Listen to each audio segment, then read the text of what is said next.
안녕하세요.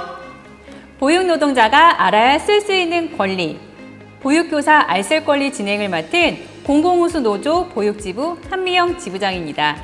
이번 시간에도 김기홍 노무사님이 함께해 주셨습니다. 네, 안녕하세요. 오늘도 만나게 돼서 반갑습니다. 김기홍 노무사입니다. 노무사님, 지난 시간에는 징계, 해고, 인사에 대해서 알아봤는데요. 알쓸 권리 영상 시청 후에 저희 보육지부로 정말 많은 어린이집 선생님들이 상담 전화가 왔었어요. 평소 선생님들이 고민하는 부분들을 쪽집게처럼 쏙쏙 뽑은 질문과 사이다 답변에 주변 동료 교사들에도 추천을 해주었다고 하는데요. 기쁜 소식과 함께 아마도 어깨가 무거워지실 텐데요. 이번 시간에는 어떤 내용을 살펴보면 되나요? 네, 오늘은 산재, 성희롱, 일과 가정의 양립을 통해 건강하게 일할 권리에 대해 알아보도록 하겠습니다. 어린이집에서도 산재는 많이 들어봤는데요. 산재, 정확히 어떤 뜻인가요? 산재는 산업재해의 줄임말입니다. 노동 과정에서 작업 환경 또는 작업 행동 따위의 업무상의 사유로 발생하는 사고 때문에 근로자에게 생긴 신체적, 정신적 피해를 의미합니다. 그럼 어린이집에서 보육교사가 일하다가 다쳤을 경우에도 산재 신청이 가능하다는 말씀인데요. 보육교사가 넘어지는 아이를 붙잡다가 손목을 삐끗한 경우, 또 조리사님이 조리를 하시다가 화상을 입었을 경우, 차량 기사님이 아이를 안아서 내려주다가 허리를 삐끗한 경우도 이런 사례도 산재 신청이 가능한가요? 네, 하실 수 있습니다. 산재 신청이 복잡하다면서 원장이 신청을 해주지 않고 개인 실비로 청구하라는데 산재 신청은 어떻게 하면 되는 건가요? 네, 업무 중 사고를 입은 경우에 병원에 우선 방문을 하셔서 진단을 받으시고 요양급여를 청구하거나 노동자 본인이 직접 신청하는 것이 원칙입니다. 이때 어린이집 소재지 기준 관할 근로복지공단에 최초 요양급여 신청서를 작성 후 접수하시면 되고요. 보통 병원 원무과에 산재 담당자를 통해서 도움을 받으실 수 있으니 적극적으로 산재 신청을 하시면 됩니다. 그럼 산재 신청을 하고 나면 승인을 받으면 어떤 혜택이 있나요? 네, 산재 승인의 혜택은 크게 세 가지로 요양급여, 휴업급여, 장애급여가 있습니다. 요양급여는 병원에 가서 진찰, 검사, 입원 등으로 지원받으며 현물로 제공되는 것이고, 휴업급여는 요양으로 인해 3일 이상 일하지 못하는 기간 동안 해당 기간의 평균 임금의 70%를 지원받으실 수 있습니다. 마지막으로 장애급여는 후유증 등 장애가 남는 경우 등급에 따른 보상의 혜택을 받을 수 있습니다. 원장이 산재보험에 가입되어 있지 않아서 산재 처리가 안 된다고 하는데 산재도 5인 이상 사업장만 적용이 되는 건가요? 아닙니다. 산재보험은 단 한 명의 노동자를 고용한 사업장이라도 산재보상법을 적용받으실 수 있습니다. 산재보험에 가입하지 않았더라도 산재 처리가 가능하고 오히려 원장이 가입하지 않았을 경우에는 미가입에 대한 과태료도 부과받게 됩니다. 어린이집에서 일하다 다쳤는데 원장이 그만두라고 합니다. 다친 것도 억울한데 해고까지 하는 경우에는 어떻게 대처하면 될까요? 근로기준법에는 절대 해고를 할 수 없는 해고 금지 기간이 있습니다. 산재를 입은 노동자가 요양을 위해 휴업한 기간 혹은 그 이후 한 달 동안에는 절대로 해고할 수 없습니다. 만약 이 기간 동안 해고를 하게 된다면 5년 이하의 징역 또는 5천만 원 이하의 벌금에 처하게 됩니다. 산재 신청은 꼭 근무 중에 다친 경우에만 가능한 건가요? 근무 이외에도 가능한 사례가 있다면 어떤 것들이 있을까요? 대표적인 예로 어린이집 출퇴근 중에 교통사고가 나는 경우에도 산재 신청이 가능합니다. 2018년 1월 1일부터 법이 개정되어서 출퇴근 중에 사고가 나는 경우에는 산재 신청이 가능하고요. 또 어린이집에서 청소를 하다가 넘어져서 다쳤을 경우에도 업무상 사고에 포함되기도 하고 식회 시간에 매점에 가서 간식을 사 먹거나 이런 경우에 사고를 당해도 산재 신청이 가능합니다. 산재 신청을 했다는 이유로 원장이 괴롭히는 경우도 있다고 합니다. 산재 신청으로 인해 어린이집 소문이 안 좋아져서 원아들이 줄었다. 산재 신청이 시청에 보고가 돼서 지원금 일부가 삭감되었다.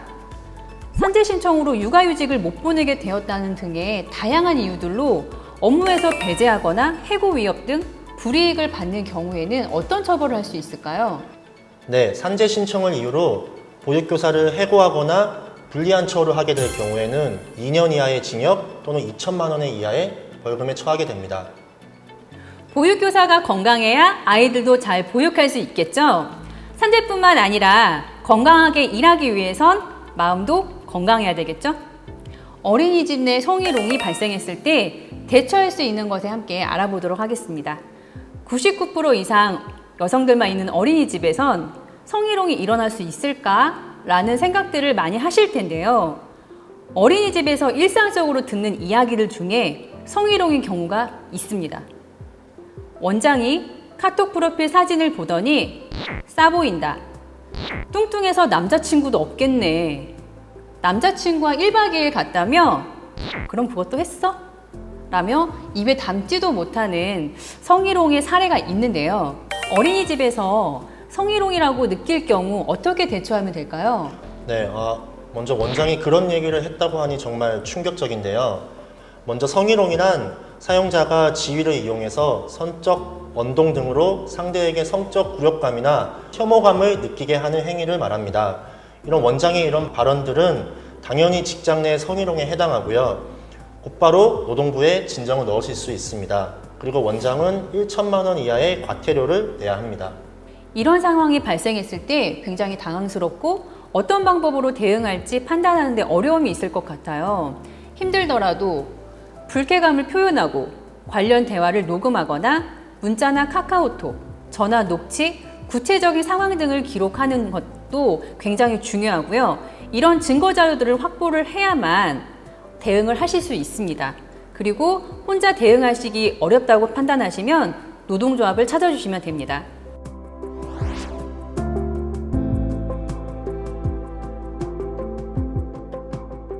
세상에 아직도 이런 사람들이 있다니 진행을 하면서 참 놀라운 사례를 많이 듣게 됩니다. 보육교사들의 노동 환경이 개선되고는 있지만 아직도 개선되어야 할 것들이 굉장히 많이 있습니다. 다음으로 육아휴직에 대해서 알아보도록 하겠는데요. 육아휴직, 보육교사도 사용할 수 있는 건가요? 네, 당연하죠. 육아휴직은 만 8세 이하 또는 초등학교 2학년 이하의 자녀가 있는 남녀 노동자가 양육을 목적으로 사업주에게 휴직을 신청하는 제도입니다.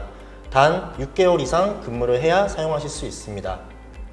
육아휴직을 신청했는데 원장이 거부하면 어떻게 되나요?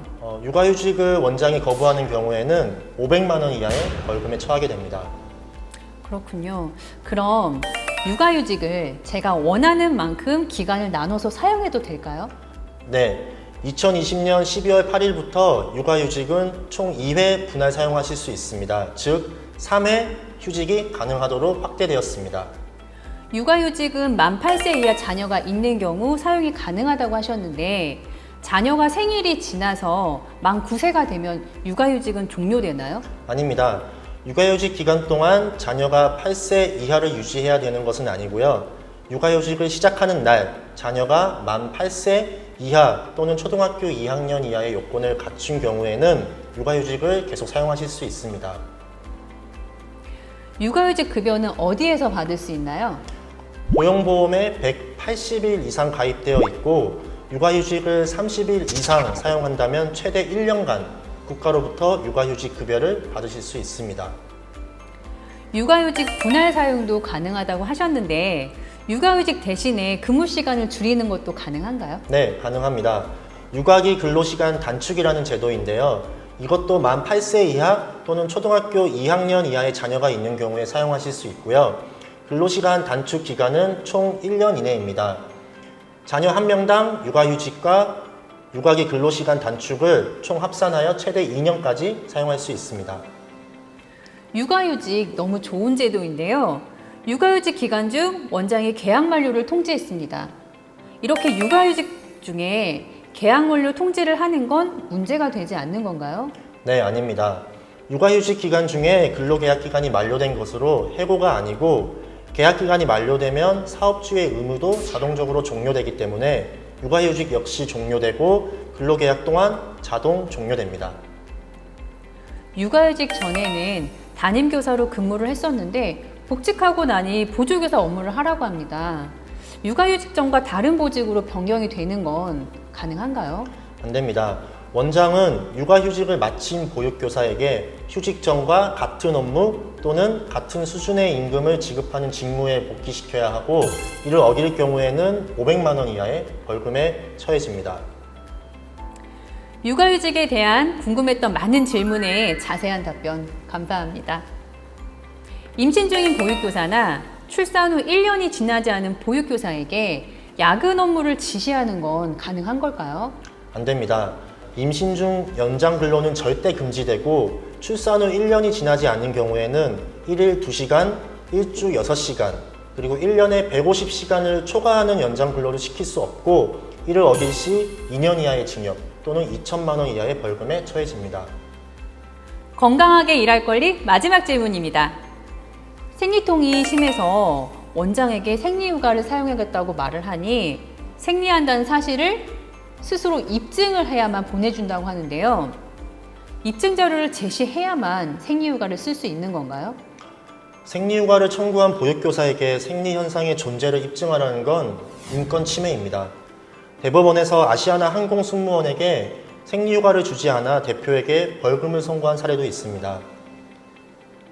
생리 사실의 유무의 입증 책임은 의무의 면제를 주장하는 사용자에게 있다는 것이 노동부의 입장이고, 노동자에게 직접 생리 현상의 존재를 입증하라는 것은 인권 침해에 해당한다는 거군요. 네.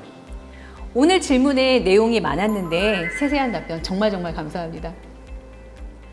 보육교사 알쓸 권리 제5편으로 건강하게 일할 권리, 산재, 성희롱, 일, 가정 양립에 대해서 알아봤습니다. 오늘 영상에서 다루지 못한 질문들이 있죠?